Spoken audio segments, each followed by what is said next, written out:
Le mot civilisation, on l'entend partout, n'est-ce pas?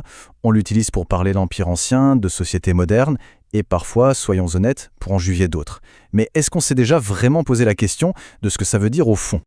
C'est typiquement le genre de mot qu'on a l'impression de connaître par cœur, mais dès qu'on essaie de le définir précisément, c'est tout de suite plus compliqué. Est-ce que c'est une question de technologie, d'art, ou peut-être de morale?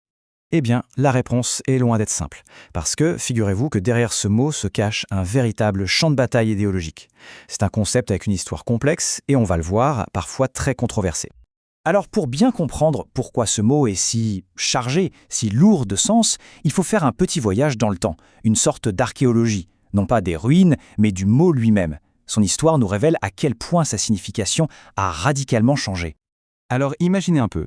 À l'origine, au XVIIIe siècle, au siècle des Lumières, on ne parlait pas des civilisations, mais de la civilisation, au singulier. C'était un idéal, un but à atteindre pour l'humanité entière, un processus pour sortir de ce qu'on appelait la barbarie. Et le premier à l'utiliser comme ça, c'est Mirabeau en 1756. Mais évidemment, cette idée d'un idéal unique a vite dérapé pour devenir un outil politique très puissant. Au XIXe siècle, la fameuse mission civilisatrice était en fait la justification parfaite pour l'expansion coloniale, créant de fait une hiérarchie entre les peuples. Heureusement, les choses ont bien changé. Aujourd'hui, les historiens, les anthropologues, ils ont complètement abandonné cette vision. On est passé de la civilisation à les civilisations.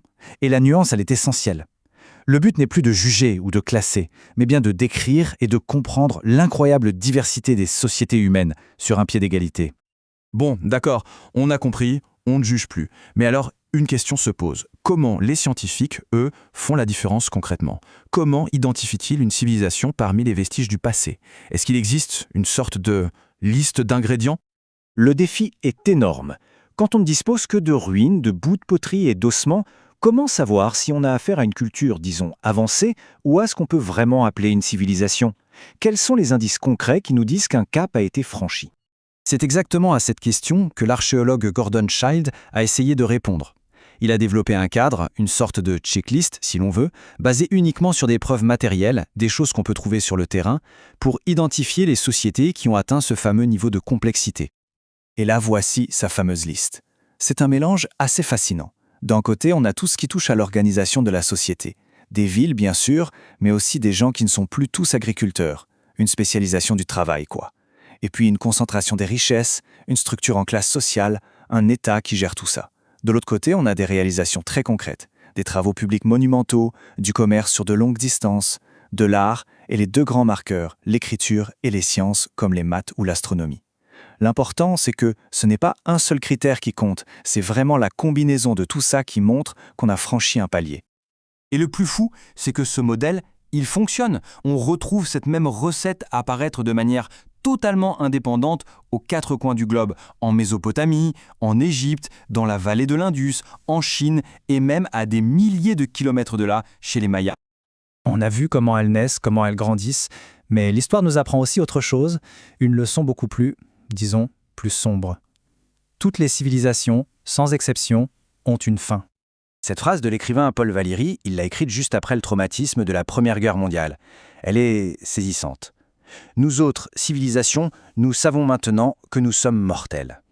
C'est une prise de conscience brutale, mais c'est une vérité historique. Rien n'est éternel. En fait, pour un historien qui regarde les choses sur le temps long, l'effondrement n'est pas du tout un accident. C'est presque une phase normale, attendue, dans le cycle de vie d'une société complexe. Alors, la question à 1 million, pourquoi elle s'effondre? Bon, il n'y a jamais une seule raison, c'est toujours un cocktail explosif. D'un côté, des chocs qui viennent de l'extérieur. Une catastrophe naturelle, une nouvelle maladie, une invasion. Et de l'autre, des faiblesses qui étaient déjà là, à l'intérieur. Des crises politiques à répétition, une société devenue trop complexe à gérer, ou des inégalités qui finissent par tout faire exploser. Et des exemples, malheureusement, on en a à l'appel.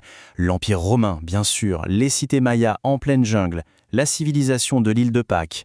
Chaque nom sur cette liste est un rappel de la fragilité incroyable de ces constructions humaines, même les plus grandioses. Alors, on pourrait se dire que tout ça, c'est de l'histoire ancienne, que ça ne nous concerne plus. Et pourtant, détrompez-vous. Cette idée de civilisation, avec tout son bagage, elle n'a peut-être jamais été aussi présente qu'aujourd'hui. Même si les scientifiques, comme on l'a vu, l'utilisent avec d'infinies précautions, dans le débat public, en géopolitique, l'idée de grands blocs de civilisation est toujours là. C'est un réflexe puissant pour tenter de décrypter le monde. Et là, impossible de ne pas parler de la théorie la plus célèbre, ou en tout cas la plus controversée, le choc des civilisations.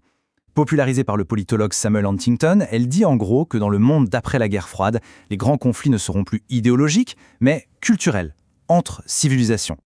Concrètement, qu'est-ce que ça donne? Eh bien, ce modèle découpe le monde en grandes zones. On le voit ici, la civilisation occidentale, islamique, orthodoxe, chinoise, hindoue, chacune définie par un héritage commun, souvent religieux, qui serait plus fort que tout le reste.